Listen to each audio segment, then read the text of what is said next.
참으로 좋으신 아버지 하나님, 오늘도 생명의 말씀 앞에 서게 하시니 감사를 드립니다. 기도의 자리를 통해서 하나님과 교제할 때 하나님 마음 알게 하시고 또 우리의 간구가 진실함과 합당함으로 드려지게 하여 주옵소서. 오늘도 세상을 마주합니다. 하나님, 세상의 소리를 들어도 주님의 음성 따라가게 하시고 세상의 부요함을 우러러 보기보다 주님을 향할 수 있는 믿음의 시선 갖게 하여 주옵소서. 교회 머리 되신 주님, 함께 지어져가는 교회로서 비전을 이뤄가게 하시고 또 마지막 때에 하나님 나라 건강히 세우는 믿음의 공동체 되게 하여 주옵소서. 리뉴얼의 모든 과정 속에서 하나님의 선하신 손으로 도우시고 아름다운 열매가 맺게 하여 주옵소서. 날씨가 추워지며 아픈 성도님들이 있습니다. 하나님, 주님의 능력으로 회복되게 하시고 치유되게 하시고 또 강건하게 하여 주옵소서. 아버지 하나님, 오늘도 믿음의 길을 걷는 모든 자녀들에게 함께하여 주시기를 간절히 소망하며 살아계신 예수 그리스도의 이름으로 간절히 기도드립니다. 아멘. 오늘 우리에게 주신 하나님 말씀 에스라 9장입니다.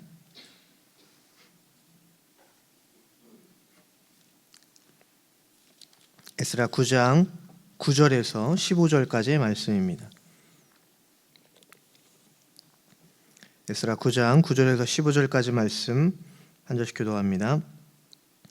우리가 비록 노예가 되었사오나 우리 하나님이 우리를 그 종살이하는 중에 버려두지 아니하시고 바사 왕들 앞에서 우리가 불쌍히 여김을 입고 소생하여 우리 하나님의 성전을 세우게 하시며 그 무너진 것을 수리하게 하시며 유다와 예루살렘에서 우리에게 울타리를 주셨나이다. 우리 하나님이여, 이렇게 하신 후에도 우리가 주의 계명을 저버렸사오니 이제 무슨 말씀을 하오리이까? 전에 주께서 주의 종 선지자들에게 명령하여 이르시되 너희가 가서 얻으려 하는 땅은 더러운 땅이니 이는 이방 백성들이 더럽고 가증한 일을 행하여 이 끝에서 저 끝까지 그 더러움으로 채웠음이라. 그런 너희 여자들을 그들의 아들들에게 주지 말고 그들의 딸들을 너희 아들들을 위하여 데려오지 말며 그들을 위하여 평화와 행복을 영원히 구하지 말라.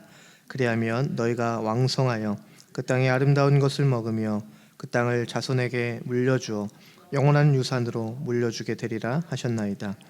우리의 악한 행실과 큰 죄로 말미암아 이 모든 일을 당하였사오니 우리 하나님이 우리 죄악보다 형벌을 가볍게 하시고 이만큼 백성을 남겨주셨사오니 우리가 어찌 다시 주의 계명을 거역하고 이 가증한 백성들과 동원하오리이까?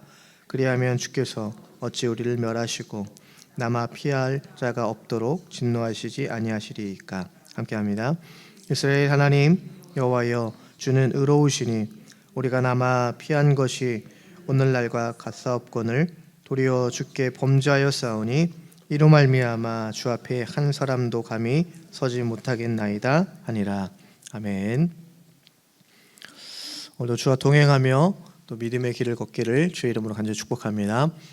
오늘 본문은요, 에스라의 간절한 회개 기도가 이제 드려지고 있습니다.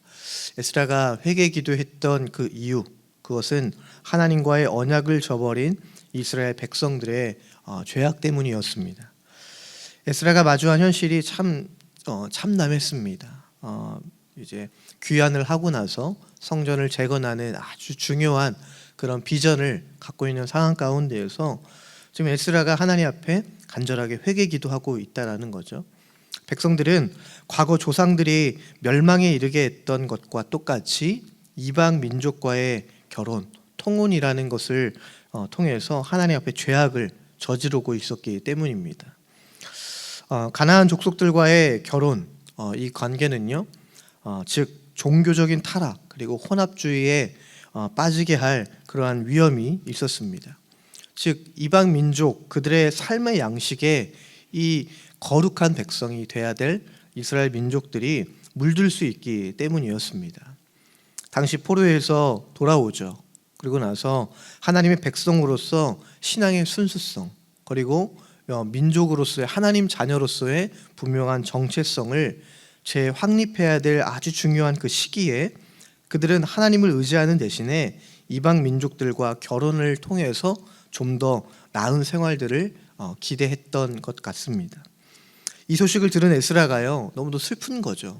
지금 너무나도 중요한 시기에 하나님 백성으로서 백성으로서 구별되고 그리고 정체성을 확립해야 될 아주 중요한 시기에 이러한 죄악을 저지른 그러한 모습들을 보고 에스라는 자신의 겉옷과 속옷을 찢고 그리고 머리털과 수염을 뜯으면서 애통하게 됩니다. 그리고 나서 저녁 제사 때 에스라는 하나님 앞에 그렇게 간절하게 회개 기도하는 거죠. 에스라는 무엇보다 하나님의 긍휼하심, 자비하심, 그리고 하나님의 의로우심을 간절하게 구합니다. 그래서 다시 한번 자비를 베풀어 주시기를 하나님 앞에 9절 말씀을 통해서 그렇게 구하고 있는 겁니다. 백성들이 포로된 노예였음에도 불구하고요, 하나님은 그들을 버리지 않으셨고 그리고 바사 왕들을 통해서 성전을 얻게 하셨음을 또 고백을 하죠. 그러면서 에스라는 그렇게 9절 말씀 끝부분에 그렇게 고백합니다. 우리에게 울타리를 주셨다라고 고백을 합니다. 과거 자신들의 죄악을 통해서 우리가 비록 포로 생활을 했지만 그럼에도 불구하고 하나님은 다시 한번 우리에게 울타리를 주셨습니다 라고 고백을 하는 겁니다. 여러분, 하나님께서 현재 바사 왕들의 마음을 움직여서 우리들을 안전하게 보호해 주셨다라는 거예요. 우리가 비록 죄 가운데 있었지만, 우리가 죄를 통해서 우리가 하나님 앞에 부끄러운 모습에 있었지만 그럼에도 우리를 살리셨고 다시 한번 우리를 안전하게 보호하셨음을 그렇게 고백을 하는 겁니다. 그리고 나서 12절에 미래를 위한, 앞으로 자신들의 미래를 위한 결단을 한 번 더 간구하죠. 한마디로 그들과 섞이지 말라라는 겁니다. 에스라는 이스라엘 백성들을 향해서 그들과 섞이지 않아야 된다라는 것을 선포하고 또 우리의 분명한 정체성, 하나님께서 구별한 자녀임을 깨닫게 하는 겁니다. 진정한 회개는요, 이처럼 행동으로 나타나야 된다라는 것을 우리에게 말씀해 주고 있는 겁니다. 반복되는 후회가 아니라 하나님 앞에 우리가 진정한 회개로서, 그 행동으로서 하나님 앞에 나아가야 됨을 우리에게 말씀해 주고 있죠. 그래서 14절에서 에스라는 두려움과 함께 계속해서 결단하는 그러한 기도, 결단의 고백을 드리고 있는 겁니다. 15절에서 에스라는 결론적으로 하나님의 자비하심에 지금 우리 이스라엘 공동체의 문제를 그렇게 고백을 하는 거죠. 15절 말씀은 이렇습니다. 이스라엘의 하나님 여호와여, 주는 의로우시니 우리가 남아 피한 것이 오늘날과 같사옵거늘 도리어 주께 범죄하였사오니 이로 말미암아 주 앞에 한 사람도 감히 서지 못하겠나이다 하니라.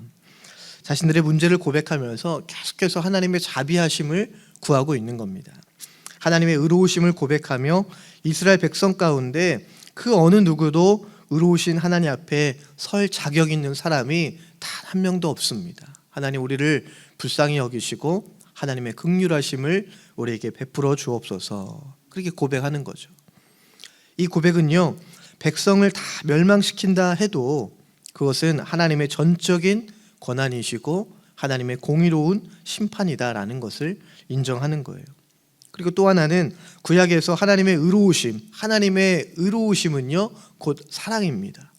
즉 하나님의 의로우심이 종종 하나님의 사람들, 하나님의 백성을 구원한 그러한 행동이셨기 때문에 하나님의 구원에 대한 기대를 또 담고 있는 거예요. 하나님의 의로우심, 그것을 통해서 우리를 다시 한번 구원해 주시기를 또 간절히 소망하는 겁니다. 에스라는 지금껏 보여주신 하나님의 신실하심, 하나님의 자비하심을 기대하고 있는 겁니다. 비록 우리가 다시 한번 하나님 앞에 죄를 범하고 또 하나님 앞에 죄된 모습을 보이고 있지만 하나님의 신실하심을 나는 기억하고 있습니다. 하나님의 자비하심을 우리는 보았고 기억합니다. 우리에게 다시 한번 그 자비를 베풀어 주시기를 기대하는 마음, 또 믿음으로 고백하고 있는 거죠.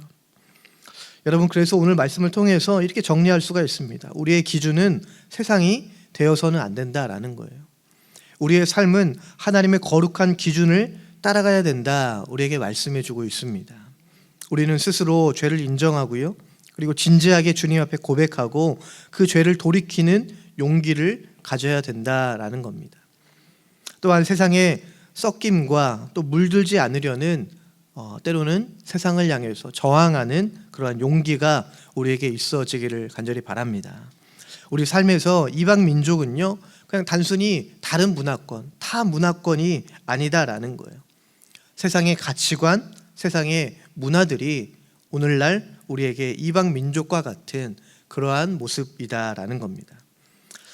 경쟁에서 이기기 위해서 수단과 방법을 가리지 않는 행동들, 그리고 나의 유익을 위해서 그리스도의 양심을 버리는 행동들이 바로 세상의 가치이고 또 우리를 물들이는 방법이다라는 것입니다. 이스라엘 백성들이요, 출애굽할 때 들었던 말씀이 무엇인지 기억하셨을 거예요. 그것은 바로 거룩한 나라, 거룩한 백성이 되라라는 것입니다. 출애굽 시키시고 새로운 땅, 하나님의 약속의 땅으로 갈 때 그들에게 중요한 것은 그들의 정체성을 잘 지키는 거죠. 너희들은 거룩한 나라야, 너희들은 거룩한 백성이야 라는 것들을 지키는 겁니다. 그래서 그들은, 이스라엘 백성들은요, 거대한 나라가 되는 게 중요한 게 아니에요. 큰 나라가 되는 게 중요한 게 아니라 거룩한 백성이 되는 게 중요한 겁니다. 그래서 하나님을 보여주는, 하나님 나라를 세워가는 제사장 나라가 되기를 하나님께서 원하셨던 거예요. 에스라와 그리고 포로에서 귀환한 이 믿음의 공동체도 마찬가지죠. 어쩌면 그들은 인간적인 생각으로 그렇게 생각할 수 있어요. 우리가 다시 포로로 끌려가지 않기 위해서는 우리는 큰 나라, 거대한 나라가 돼야 된다라고 생각했을지 모릅니다. 하지만 그들이 세워가고 그리고 앞으로 나아가야 될 믿음의 공동체는요, 거대한 나라가 아니라 거룩한 백성 공동체가 되는 거였습니다. 말씀을 정리합니다. 우리 또한 예수 그리스도를 믿고 따르는 자가 되고 또 결심을 했다면 우리는 세상과 함께 섞여서 거대한 백성이 아니라 거룩한 제자의 길을 가야 될 줄로 믿습니다. 그래서 그 길을 가는 것이 바로 우리의 사명임을 잊지 않고요, 오늘도 우리가 믿음으로 승리할 수 있는 저와 여러분들 될 수 있기를 주의 이름으로 간절히 축복합니다. 기도하겠습니다. 거룩하신 아버지 하나님, 오늘 에스라의 회개 기도를 통해서 저희들의 모습도 돌아보게 하심을 감사를 드립니다. 세상의 가치관과 또 세상의 문화에 섞여 살면서 하나님의 거룩한 기준을 따르지 못했던 우리의 연약함을 돌아보고 또 고백하게 하시고 오직 주님 한 분만을 따라갈 수 있도록 인도하여 주옵소서. 거대한 나라가 아니라, 거대한 백성이 아니라 온전히 거룩한 백성으로 살아가야 될 그 사명을 잊지 않는 믿음의 공동체 되게 하여 주옵소서.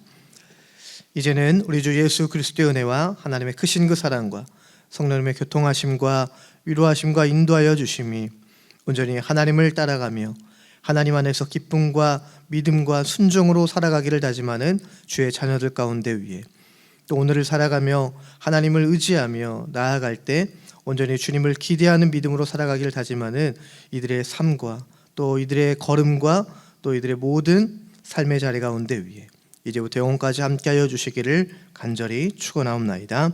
아멘.